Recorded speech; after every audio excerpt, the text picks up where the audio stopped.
नमस्कार. आज चैत्र कृष्ण अष्टमी. आज आपण प्रथमच एका स्त्री संताचे अभंग बघणार आहोत. संत सोयराबाई. वाऊगे घरदार वाऊगा संसार, वाऊगे शरीर नाशिवंत. एक नाम सार वाऊगा पसार, नामची निर्धार तरती जन. वाऊग्या या गोष्टी वाऊग्या कल्पना, वाऊग्या ब्रह्मज्ञाना कोण पुसे. वाऊग्या व्युत्पत्ती वाऊग्या शब्द आटी, वाऊग्या ज्ञान गोष्टी बोलून काही. वाऊगे ते मन स्थिर नाही तरी, मग कैचा हरी मिळे तया. वाऊगे ते बोल बोलणे तोवरी, म्हणत असे महारी चोखी याची. सकळ संत गाथामधला हा अभंग आहे. सर्व प्राणी मात्रात प्रगल्भ बुद्धी प्राप्त झालेल्या माणसाने आपल्या जन्माचे कल्याण कसे करून घ्यावे याविषयी वेदशास्त्रांनी भलेही काही सांगितलेले असो, येथे मात्र चोख्याच्या महारीने म्हणजे संत सोयराबाईने विठ्ठलाचे नामच हे मनुष्य जन्माचे सार असून निर्धाराने नामच घेतले तर मनुष्याचा उद्धार होतो असे म्हटले आहे. येथे तिने मन स्थिर ठेवून नाम घेण्याने हरीची प्राप्ती होते. हे नाम आठविता रूपी प्रकट पै झाला, या ज्ञानेश्वरांच्या मताशी सहमती व्यक्त केल्याचे जाणवते. सोयराबाईंची नाममार्गावर भक्कम श्रद्धा येथे व्यक्त झाली आहे. लोकांना असलेली संसारासक्ती, स्त्री पुत्र धन यांच्या विषयीचे आकर्षण तिला निषेधार्थ वाटते. जनते आंधळे भुलले पै वाया, विठ्ठल सखया वाचोनिया. त्यामुळे त्यांच्या पायात संसारसक्तीची प्रचंड बेडी पडली आहे. सोयराबाई म्हणतात की ही बेडी तोडातोडी करील अशी एकच जादू या अवनीतलावर आहे आणि ती म्हणजे नामस्मरण. या लागी म्हणा रामकृष्ण हरी, कन्यापुत्रद्वारा त्यजोनिया चित्ती हरिनाम आठवा. भ्रमात न पडता संत समागम धरा, संसाराच्या स्वप्नातून बाहेर या. सदा सर्वकाळ नामाचा छंद ठेवा आणि मग बघा काय होते ते.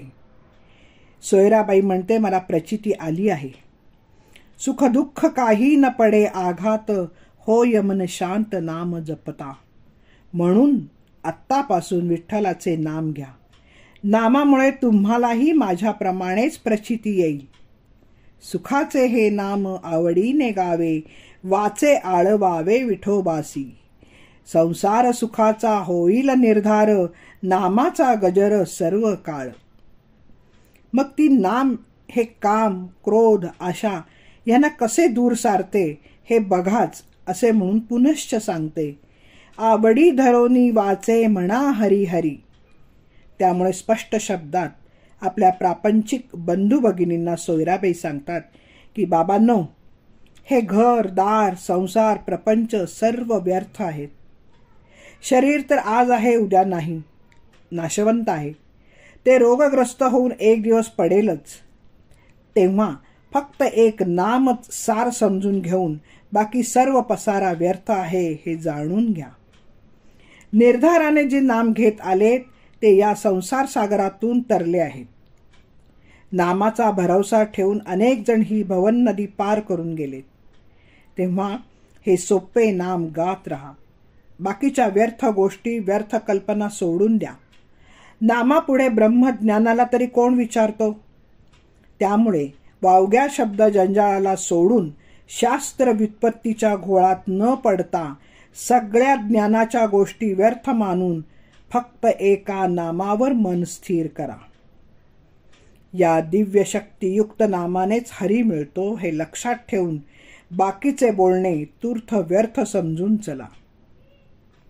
एक अशिक्षित अस्पृश्य वर्गातील साधी भोळी स्त्री किती विलक्षण विश्वासाने नामाचे महात्म्य सांगते हे वाचून आश्चर्य न वाटेल तरच नवल.